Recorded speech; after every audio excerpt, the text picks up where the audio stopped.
Yes, unsurprisingly, Tad's talking points aren't going to be mine. I'd obviously like to join the other speakers in acknowledging the traditional owners of the land on which we meet and pay my respects to their elders past and present. I'm really pleased to be joining in what's a very important conversation, and it's great to be up from Melbourne today to be here. I say conversation because I don't think we're ready to have a debate about some of the questions that underlie the issues that the speakers are trying to lead a discussion on today. I'm not here to have a debate, and I'm not here to proselytise. I bring to this a perspective which is relatively fixed, probably like everyone else in this room, and my concern is to try and identify some common ground around asking two big questions. The first one is, are we united in organising to prevent a Tony Abbott government? The second one, the bigger question perhaps, is can we start today the process of laying the foundations for a positive, unifying left agenda into the medium term in Australia?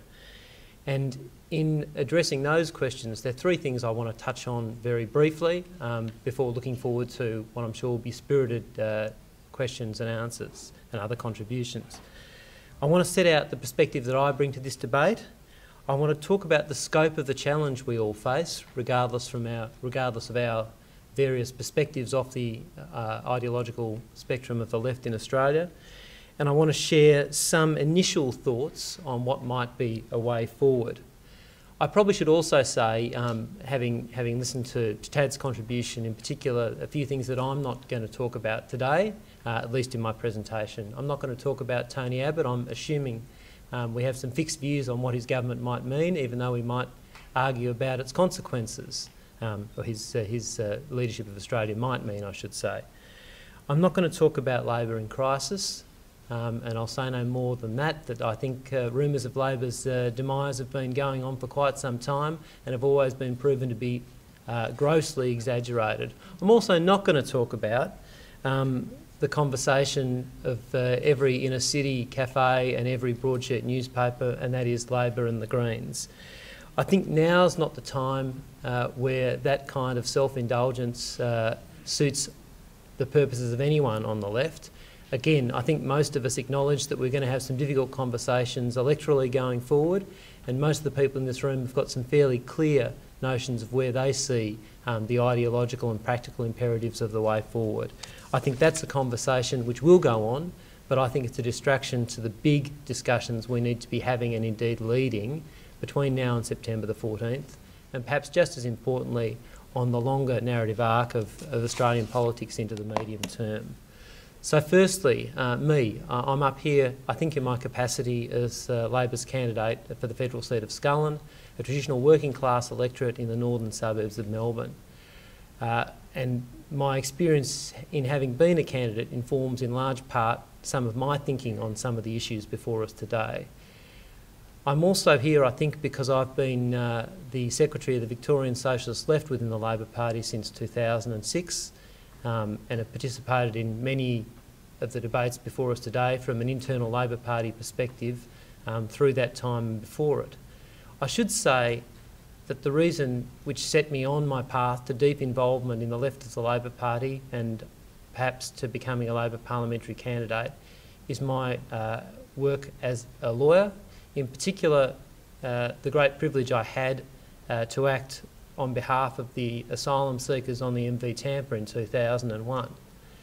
I'm very proud to be a lawyer, and I'm proud of the work that my profession at its best does. But that was a moment for me, and I'm sure many others had very, very different responses to those tragic circumstances, led me to firm up my conviction that the most effective use of leftist, collectivist, progressive political activism is to seek to shape the governments that are formed in Australia. And that's the conviction which I continue to maintain and which informs much of what I say today and much of what I do in all the political activity I'm involved in. Moving from that, it's probably unsurprising that my priority every day between now and September the 14th is to ensure the re-election of the Labor government. And I suspect that that's not a conviction that's shared with equal fervour by everyone in this room, and I'll touch a bit on why I think that's unfortunate in terms of the broader issues that are before us as a left in Australia, but I think I should make my perspective clear. I should also bring to bear the other big realisation that's come to me in all the conversations I've had as Labor's candidate for Scullin across suburbs like Thomastown, like Epping, which are full of declining manufacturing industries facing real challenges, where unemployment is significantly higher than the rest of Melbourne. And two things have become clear to me firsthand when I'm a representative of formal politics that were not before I held the office the party's given me. And one is that people are looking for politics of hope, not politics of critique. The other is that so many working class Australians feel fundamentally alienated by the political conversations, such as unfortunately the one we're having today, about the direction of Australia and where they fit into that conversation. And that's something that I think Sally touched upon as well, and it's something we all need to reflect on in carving out a positive agenda for the left, is always remember the politician's worst enemy or best friend is always the mirror, and that's true of all political activists. We love to talk to ourselves. And I know that to talk of Obama is almost reaching the, it certainly reached the shark jumping moment and attracts the status of heresy in many circles, particularly progressive circles. But we always must remember that we've got to try much, much harder to be where the people are. And that's something that I will reflect on as I leave today, and I hope many in this room do too. I want to talk now briefly on the scope of the challenge that's before all of us in the broad left. And I do so again from standing from the perspective of someone who thinks that there are some real and significant achievements of Labor and government since 2007 which have not been adequately acknowledged, particularly in the circumstances of minority government since 2010. But look, any recital of those successes must also be situated in its broad political context, which for me has two critical elements which feed into today's conversation. One is to look at the reality of the opinion polls, which show obviously declining support for Labor, but also declining support for the left overall, in particular obviously for the Greens party as well.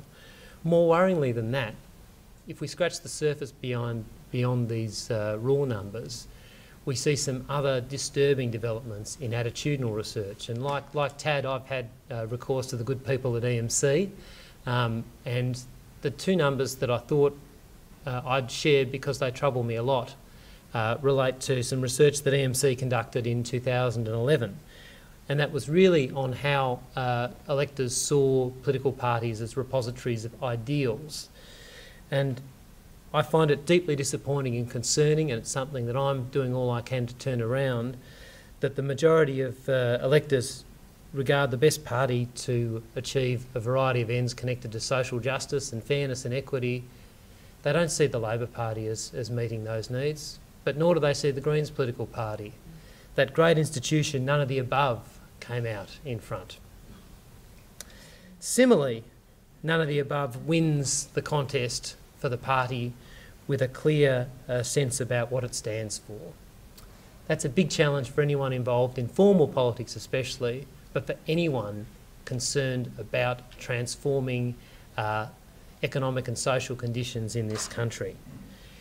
Also, if you look at the body of attitudinal material that's out there, a large part of it from EMC, we do see some more troubling concerns in terms of broad perceptions around a range of critical social organisations. And I'm deeply concerned, and I think Sally touched upon this a bit, not just the declining density of unions in Australia, but the obvious reaction, unfair as it is, in the general populace to the idea of organised labour in the aftermath of recent events around particularly the Health Services Union. I realise time is moving on, so I'm going to respond to the MC's direction and try and skip through a couple of other comments to briefly reflect on where a way forward that might establish some common ground across the divergent groups that are represented here. My focus is on September the 14th as a candidate, and I'm proud to spend every moment I can campaigning in defence of the record of the government and for a platform that I was part of the debate which led to its endorsement. I'm not asking in calling for others to reflect on the immediate context, the immediate political context that's before us in uniting to fight the Abbott coalition, the September 14th election. I'm not asking for me or the Labor Party to have a leave pass from critique, but let's focus on the real game that is before us. Who forms government in September the 14th? But we must all be able to do more than focus on the next event in the political cycle. We must be able to walk and chew gum at the same time, and the challenge for me and for the Labor Party and for all of us is to look over the horizon. Brian Howe, a luminary of the Victorian ALP left and a former Deputy Prime Minister, very recently said of the Labor Party, but I think it's true of the left at large, or the reformist left at large, that we are uncertain, defensive and reluctant to sell out the central commitments that define social democracy. I think starting to spell out those commitments is the big challenge for the left in Australia. And my concern is that we can't be too programmatic in doing so. I think that the sort of policies, the sort of vision that we need to share if we are really to effectively unite to fight the Abbott coalition and the notions and powers that underpin it, must emanate from values. We must dream big about the images, the central tenets of what may make a good society, and use them to try and find common purpose on what the critical features of that good society might be.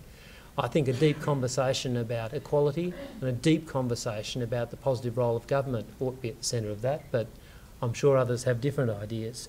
But I think perhaps even more so than an appeal to values that drive policies and drive the working class and those sympathetic to working class interests together, we must also re-inject two things into politics in Australia.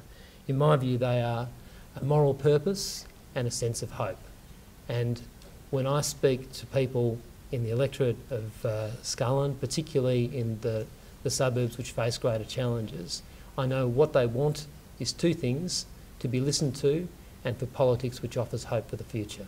And that's the conversation I want to be part of today. Thank you.